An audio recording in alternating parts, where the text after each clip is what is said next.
जय गजानन, जय काका जी। नमस्कार साथियों, सुनंदा पंडित संत अनुभव नामक इस YouTube चैनल पर आप सबका हार्दिक अभिनंदन।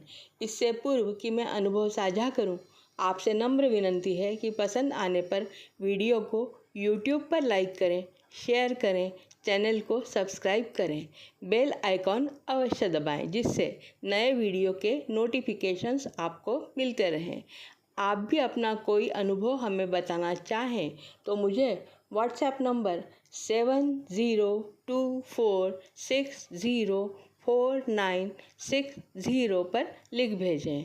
आपका अनुभव डिस्क्रिप्शन बॉक्स में दी गई मेल आईडी पर भी हिंदी, मराठी या अंग्रेजी में लिखकर भेज सकते हैं। तो चलिए आज के अनुभव की शुरुआत करते हैं। आज मैं आपको पुणे निवासी श्रीमती आशाजी दीक्षित का अनुभव सुनाने जा रही हूँ। वर्ष 1999 की घटना है। आशाताई दीक्षित जी किसी आर्थिक संकट में थी तो उन्हें नौकरी की सख्त आवश्यकता थी।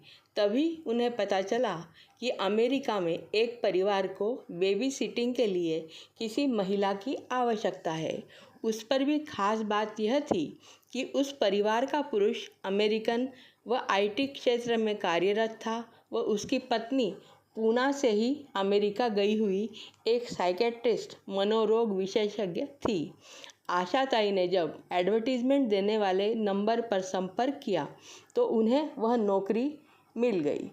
वीज़ा, पासपोर्ट आदि फॉर्मेलिटीज़ पूरी होकर 30 सितंबर 1999 को अमेरिका के लिए वे रवाना हुई।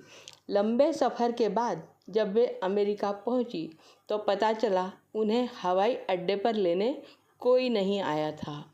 उन्होंने वहां से महिला मालकिन को फ़ोन किया। अकेली ठंड में ठिठुरती लगभग 1 घंटे बैठी रही, तब वह अमेरिकन मालिक लेने आया। घर पहुंचकर घर पर कदम रखते ही उन्होंने देखा कि वह महिला मालकिन पूरे दिन की गर्भवती थी। उन्हें यह बात पहले किसी ने बताई नहीं थी। आशाताई को केवल $25 प्रति सप्ताह मिलने थे, वह भी केवल उस बच्ची को संभालने के। पर यहाँ आकर तो उन्हें समझ आया कि मालकिन पूरे दिन की गर्भवती, यानी सारे काम इन पर ही पड़ने निश्चित थे। घर पहुंचकर वे नहाने गई। नहाकर बाहर निकली, पर्स खोला तो पर्स में पासपोर्ट और वापसी का टिकट गायब था। वे परेशान हुई। महिला मालकिन से पूछा तो वह बोली कि मैंने ही वो निकाल लिए, मेरे पास रख लिए हैं सेफ्टी के लिए। आशाताई ने इसका विरोध किया पर उस महिला ने उनकी बात अनसुनी कर दी। उसी रात्रि को हॉल में उन्हें नीचे सोने के लिए कहा गया था। ठंड भयंकर थी। उस मालकिन ने भारतीय होते हुए भी उन्हें ओढ़ने या बिछाने को कुछ भी नहीं दिया, पर मालिक ने एक रग और कुछ चादरें दी। वे रात भर सिकुड़ती ठिठुरती रहीं। वहाँ भयंकर ठंड थी। उन्होंने देखा कि वे दोनों उस छोटी बच्ची को अलग कमरे में अकेली सुलाकर उसके कमरे का दरवाज़ा लॉक कर देते थे। उसे गर्म कपड़े भी नहीं पहनाते थे। सुबह काम पर जाते समय दोनों बेटी को झूलाघर में रखते थे। घर बंद करके आशाताई को केवल $1 या $2 देकर नीचे की कॉफ़ी शॉप पर बिठा देते थे। खाने के नाम पर आशाताई को दिन में केवल एक सैंडविच देते थे। आशाताई को शुगर थी।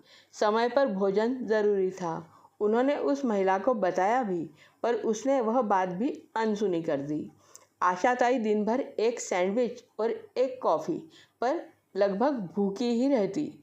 कभी कभी परेशान होकर वे कॉफ़ी शॉप के मैनेजर को पूछती कि कुछ खाने को है क्या। शाम को लौटकर पति पत्नी उन्हें घर लेकर आते, फिर उनसे घर की सफाई, बर्तन, खाना सारे काम करवाते। ऐसे भूखे रहकर काम करते हुए वे कॉफ़ी शॉप में बैठकर रोज़ गजानन विजय ग्रंथ का पारायण करती थी। महाराज को अपनी व्यथा मन ही मन बताकर रोती थी। आशाताई ने उस महिला से कहा कि शुगर की बीमारी में ऐसे भूखे रहने से उनकी तबीयत बिगड़ गई है, पर उस मालकिन ने उन्हें कहा कि यह उनके मन का वहम है, उन्हें कोई तकलीफ़ नहीं है। वह उन्हें तनख्वाह के पैसे भी नहीं देती थी। आशाताई इस छल से तंग आ चुकी थी। उसी दरमियान उनकी पहचान वहाँ कॉफ़ी शॉप में काम करने वाली एक लड़की स्टेफनी ऑक्स से हुई। स्टेफनी एक अच्छी लड़की थी। वह आशाताई को अपने पैसे से खाना भी खिलाती। आशाताई ने उसे बताया कि उनके साथ क्या छल हो रहा है, तो स्टेफनी ने आश्वासन दिया कि मैं आपको इस मुसीबत से निकालूंगी, और वह मौका भी किस्मत से आ ही गया। क्रिसमस की छुट्टियां थीं। उस अमेरिकन मालिक ने बताया कि वह पत्नी को लेकर माता पिता के घर जाएगा। उन्हें घर पर अकेले ही अब रहना होगा। आशाताई ने यह बात स्टेफनी को बताई। जैसे ही इन्हें थोड़े से पैसे देकर दोनों पति पत्नी निकल गए, स्टेफनी आशाताई को लेने आई। घर की चाबियां वहीं रखकर सारा सामान व मिले हुए थोड़े से पैसे लेकर आशाताई स्टेफनी के साथ निकल गई। 2 दिन वे स्टेफनी के घर रही। उसके बाद उन्हें कैरेन और माइकल नामक व्यक्तियों के घर वो लेकर गई। दोनों पति पत्नी ने आशाताई का घर के सदस्य की तरह स्वागत किया, उन्हें भोजन दिया, सोने के लिए कमरा दिया। वे नाना करती रही, फिर भी खर्चे के लिए $100 दिए। उन्हें गजानन विजय ग्रंथ का पारायण करने के लिए स्थान दिया। क्रोशिया के नए टाके सिखाए, उसके लिए उन्हें ऊन लाकर दी। आशाताई ने अपने पति के लिए एक सुंदर स्वेटर वहाँ बनाया। उन्हें वहाँ पहली बार सुकून मिला था। आशाताई ने भारत में फ़ोन करके अपने पति को सब वास्तविकता बताई और कहा कि अमेरिका से यदि वो लोग फ़ोन करें तो मेरे बारे में कुछ नहीं बताना। क्रिसमस ख़त्म होते ही माइकल आशाताई को पुलिस स्टेशन लेकर गए। वहाँ आशाताई ने पुलिस अधिकारी को सारी हकीकत बताई। यह भी बताया कि पासपोर्ट और लौटने का टिकट मालकिन ने निकाल लिया। पुलिस अधिकारी ने तुरंत उस मालकिन को फ़ोन लगाया और बोला कि इनका टिकट और पासपोर्ट कल तक भारतीय दूतावास में जमा करो, नहीं तो तुम दोनों पर कार्रवाई की जाएगी। मालकिन पासपोर्ट देने को तो तैयार हुई, पर टिकट नहीं दे रही थी। उसने कहा, वो टिकट तो हमने खरीदा।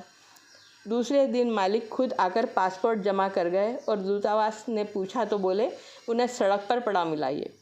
यानी यह भी झूठ।